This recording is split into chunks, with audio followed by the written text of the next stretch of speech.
Demain, dès l'aube, à l'heure où blanchit la campagne, je partirai. Vois-tu, je sais que tu m'attends. J'irai par la forêt, j'irai par la montagne, je ne puis demeurer loin de toi plus longtemps. Je marcherai les yeux fixés sur mes pensées, sans rien voir au dehors, sans entendre aucun bruit. Seul, inconnu, le dos courbé, les mains croisées, triste, et le jour, pour moi, sera comme la nuit. Je ne regarderai ni l'or du soir qui tombe, ni les voiles au loin descendant vers Harfleur.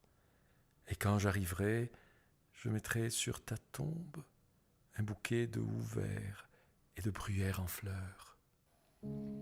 Dans les contemplations, la mort de Léopoldine inspire à Victor Hugo non seulement des réminiscences heureuses, on le voit par exemple dans le poème Lorsque l'enfant paraît, mais aussi de douloureux cris de désespoir.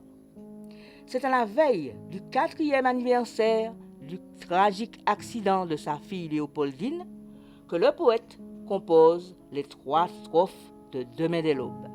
3 strophes d'une simplicité harmonieuse et d'un lyrisme touchant.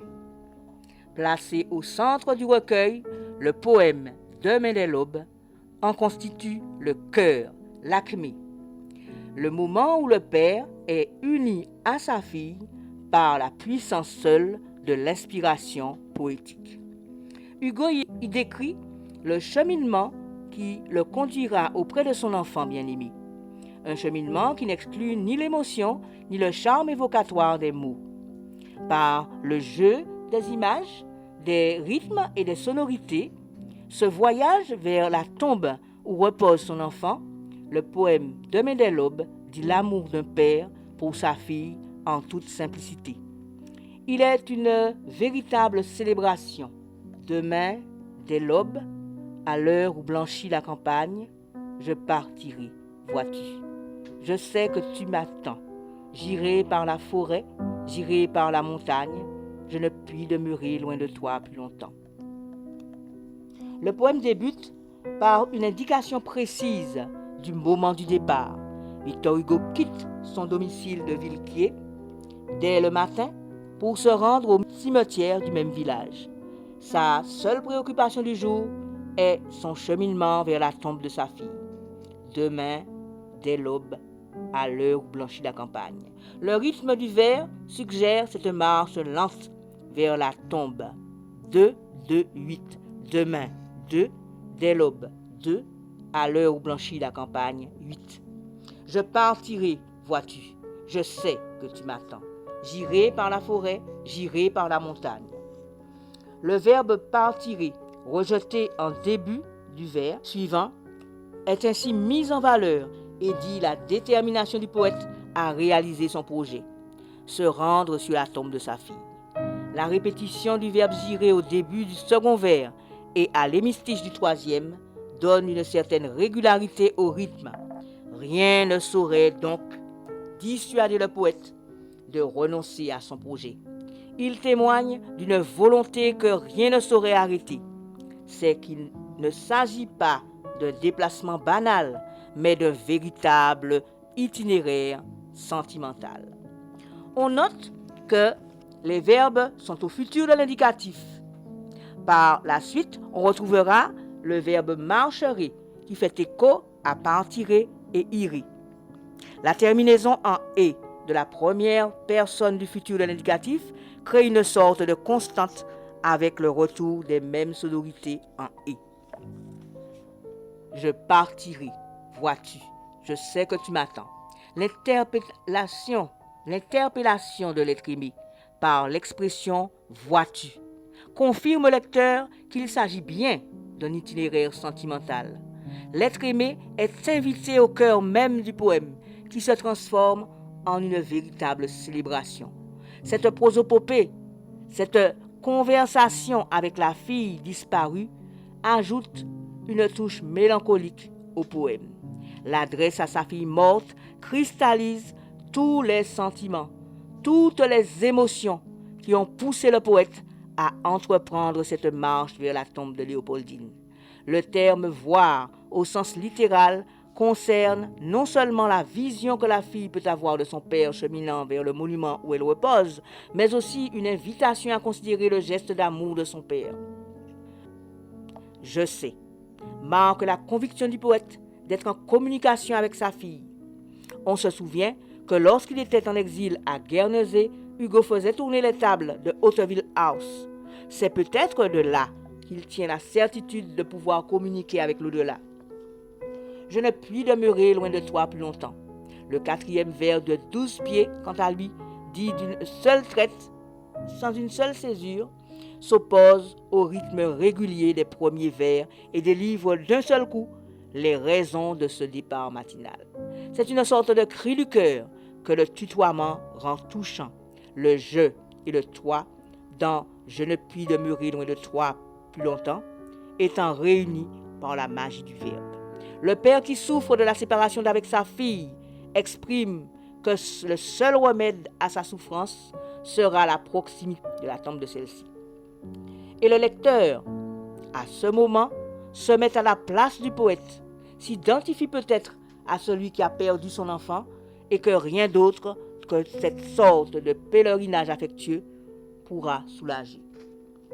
Je marcherai les yeux fixés sur mes pensées, sans rien voir au dehors, sans entendre aucun bruit, seul, inconnu, le dos courbé, les mains croisées, triste, et le jour pour moi sera comme la nuit.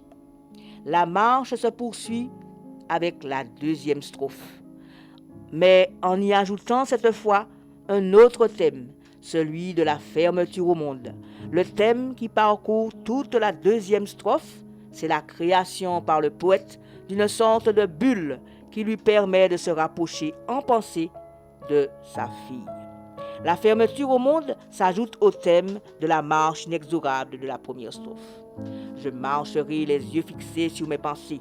Le retour de la sonorité est dans fixer et penser prolonge aussi l'idée d'une détermination du poète, sans rien voir au dehors, sans entendre aucun bruit.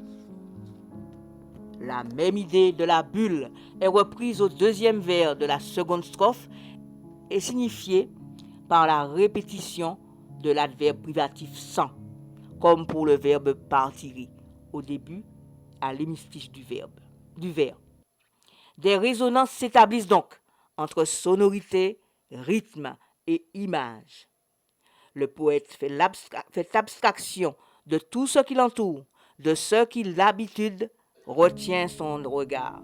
Il établit ainsi au fond de lui les conditions d'une profonde méditation. Les paysages qui l'entourent ne le concernent plus. Autour de lui, c'est le silence propice au recueillement.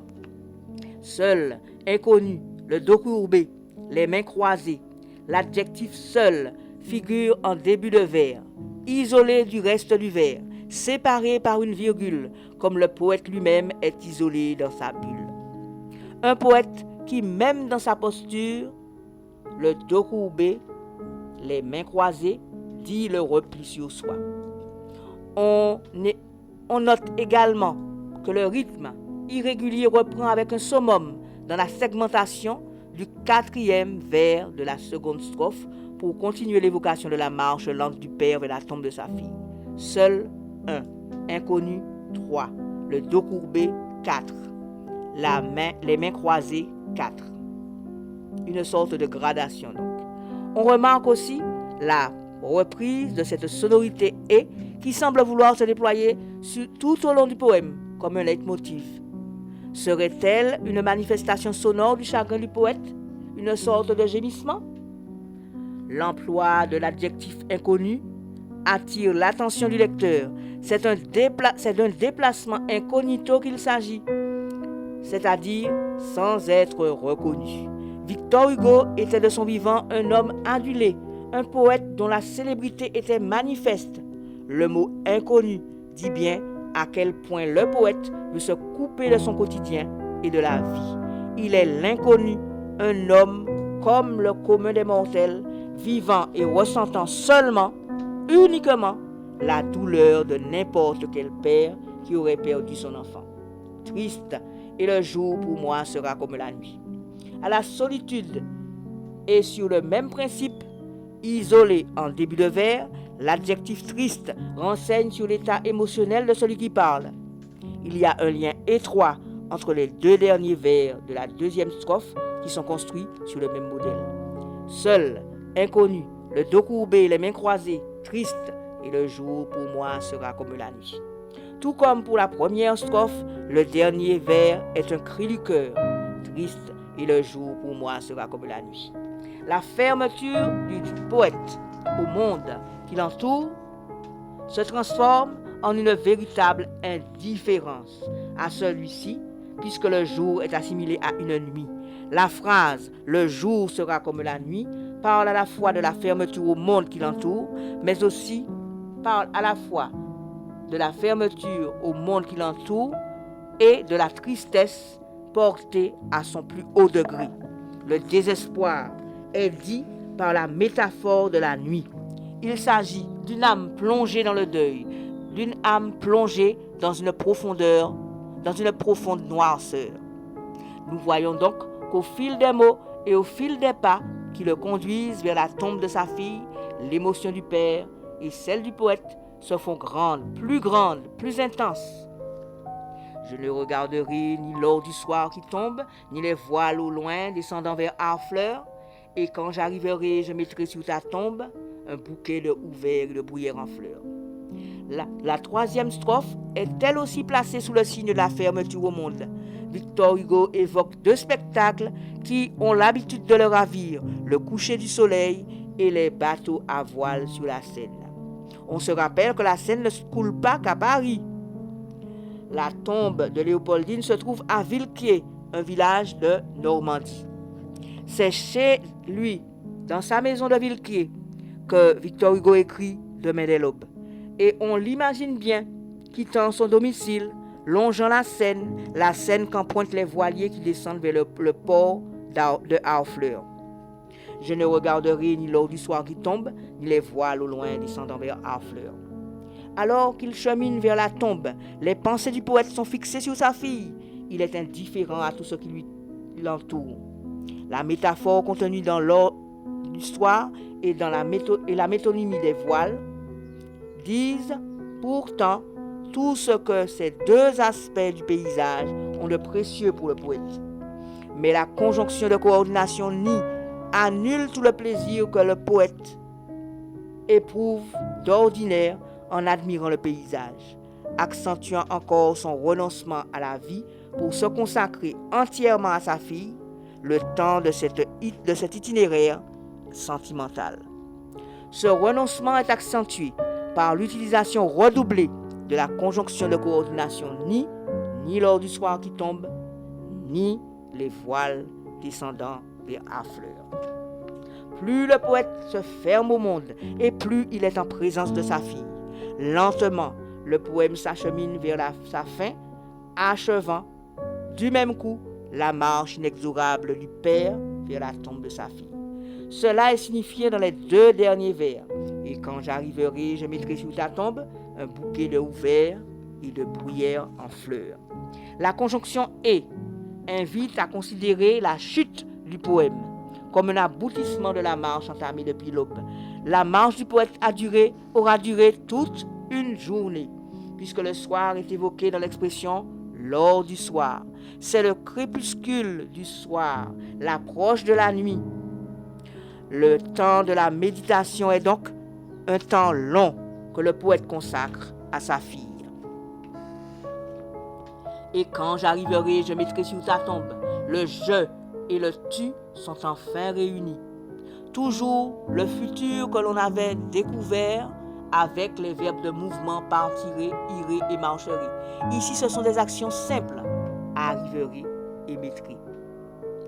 Aucune effusion donc, mais un geste symbolique très fort. Pour les chrétiens catholiques, le « ou » est associé à la naissance de l'enfant Jésus. On note que le « ou » est vert, donc vivant. C'est donc une sorte de renaissance que le poète offre à son enfant Léopoldine.